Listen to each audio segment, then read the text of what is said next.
Ayun, sino ulit yung mga kabatch mo sa Star Magic?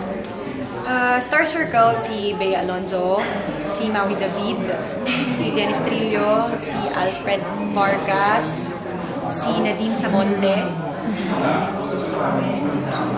Nakalimutan ko na. Kung si Bea, so hindi mo ba naisip na mag-ano din, acting? Nag-acting ako.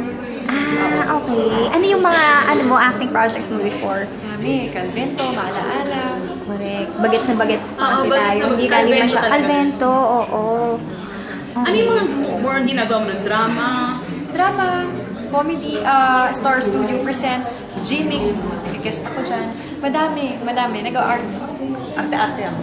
So kung sakali, game ka, bawa parang mga MMK ulit, Michelle Ayala about sa Malaysia. Wow! Life in Malaysia. Pak!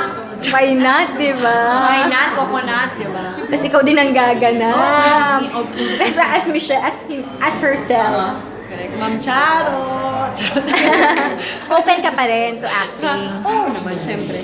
Pero kung between acting and singing, Love ko kasi singing eh. Performing talagang love ko talaga yun.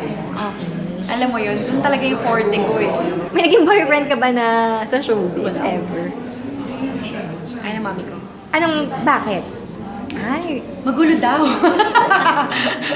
Magulo daw. Kaya sabi ko, sige. Kasi dati, ko talagang sunod-sunod kay mami. Kasi laging, kapag kunwari may show, lagi siya talaga kasama ko. Bantay sarado. natin. Fairness.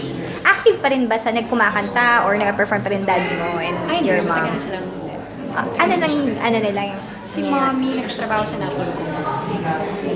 Tapos dad ko, yun. Ko alam. Kasi sila. Anong advice okay.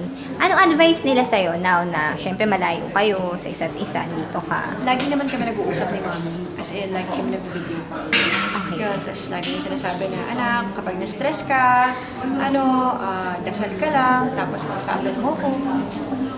Ganun. Fairness. Okay na ako. Kaya na ako. Pag may narinig ako dun mamaya, saka katatanong. Correct.